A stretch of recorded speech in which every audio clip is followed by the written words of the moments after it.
Today we're talking about an urgent and heartbreaking story that's unfolding in Chile right now, where massive forest fires have swept across central and southern regions of the country, pushing communities to the brink and raising the confirmed death toll to at least 20 people as emergency efforts continue.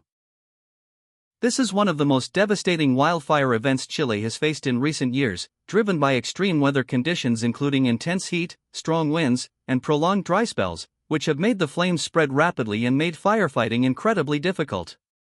The fires began in mid-January and quickly escalated as multiple blazes ignited across the Nubel and Bio regions, roughly 300 miles south of Santiago, the capital of Chile. These regions are known for their forests, farmland, and residential communities, but the combination of scorching temperatures and wind has turned what might have been containable fires into sprawling infernos that have raced through forests and into towns and cities. Authorities initially reported the first fatalities as the blazes overtook vulnerable areas, catching many residents off guard as the fires spread faster than expected. As firefighting teams struggled to contain the rapidly advancing flames, the confirmed number of deaths rose over time as more bodies were found in homes, fields, and along roadsides, as residents were trapped or unable to evacuate in time. Most of the reported fatalities occurred in the municipality of Penco and nearby towns where the fires hit hardest, and where wind-driven flames engulfed neighborhoods without much warning. In response to the scale of destruction and loss of life, Chilean President Gabriel Boric declared a state of catastrophe and a state of emergency in the affected regions. This declaration is one of the highest levels of emergency response in Chile and allows the government to mobilize the military, reallocate national resources, and coordinate a more comprehensive response to the fires and their aftermath. Under the state of emergency, curfews have been imposed in several towns and cities to ensure public safety and to aid in managing evacuation and relief efforts. President Boric has repeatedly emphasized that all available resources are being deployed, and that Chile is committed both to extinguishing the blazes and to supporting the families and communities impacted by this disaster. He has also warned that the confirmed death toll, which now stands at least at 20, could unfortunately continue to rise as assessments continue and more information comes in from the hardest hit areas.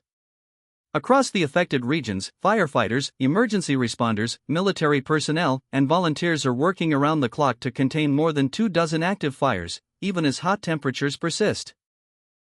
Temperatures in some areas have reached into the high 30s Celsius, near or above 100 degrees Fahrenheit, which further dries vegetation and fuels the fires, making them much harder to control. Strong and shifting winds have also played a significant role, turning smaller fires into much larger fire fronts and spreading embers far ahead of containment lines, igniting new blazes in seemingly safer areas. Local officials say that as many as 50,000 residents have been evacuated from their homes and neighborhoods, seeking shelter in emergency facilities, relatives' houses, and temporary camps as they wait for the fires to pass or for new information on when they can return. These evacuations have been chaotic and traumatic for many families, especially for those who had little time to gather even basic belongings before fleeing their homes. Some residents have recounted harrowing escapes, describing how the sky turned dark with smoke and flames advanced so quickly that they were forced to leave in the middle of the night with only what they were wearing. The fires have destroyed hundreds of homes and damaged infrastructure, leaving entire communities in ruins and forcing families to start over from nothing in many cases. In Lurken, one of the hardest-hit coastal towns, it was reported that up to 80% of the area was affected, with numerous houses and streets reduced to ash and rubble. Local mayors and officials have expressed deep sadness and frustration, noting that this disaster has wiped out generations of investment and memories for many families. Firefighters from across the region and neighboring areas have been mobilized, supported by aerial firefighting units and coordinated efforts using heavy equipment where possible, but the fires continue to resist containment due to the volatile weather conditions. Chile's National Forestry Corporation, known as CONAF, is leading much of the firefighting coordination, but even with concerted efforts, the scale of these fires has pushed resources to their limits.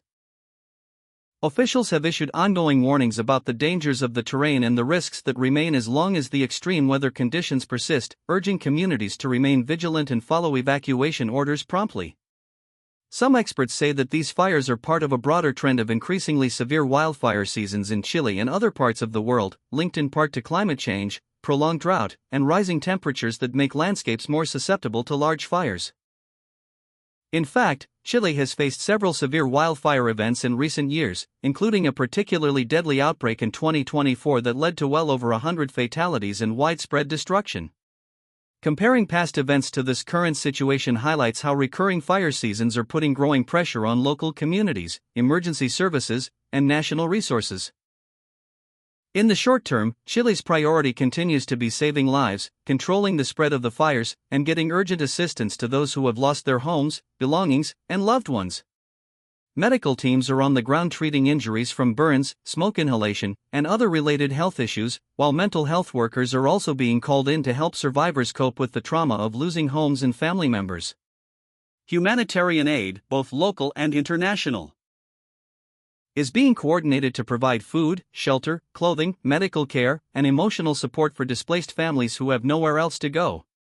The international community has also been watching closely, with neighboring countries offering support, resources, and offers of assistance to help Chile weather this crisis and support long-term recovery efforts. Chile's government has pledged to work closely with regional leaders, communities, and international partners to rebuild infrastructure and provide compensation and support for those who have suffered the greatest losses. Recovery from a disaster of this magnitude won't happen overnight, and authorities stress that rebuilding will require sustained effort, investment, and cooperation between government agencies and affected communities. Meanwhile, families continue to wait and hope for news about missing loved ones, updates on fire containment, and assurances that they will be able to return home safely someday soon. As the death toll continues to rise, communities across Chile are mourning those lost, honoring their lives, and sharing stories of bravery, resilience, and solidarity in the face of overwhelming loss. Many survivors recount helping neighbors escape, sharing limited supplies, and comforting children as the fires approached, demonstrating the strength and courage of ordinary people during extraordinary times. In the hardest-hit neighborhoods, neighbors have formed informal support networks to share food, shelter, and information, showing how community bonds can provide strength when infrastructure is stretched thin. Longer term, environmental agencies and scientists are assessing damage to forests, wildlife habitats, soil quality, and water systems, knowing that the effects of these fires will be felt for years to come. Reforestation efforts, soil stabilization programs, and investments in firefighting infrastructure are expected to become priorities for both local governments and national policymakers.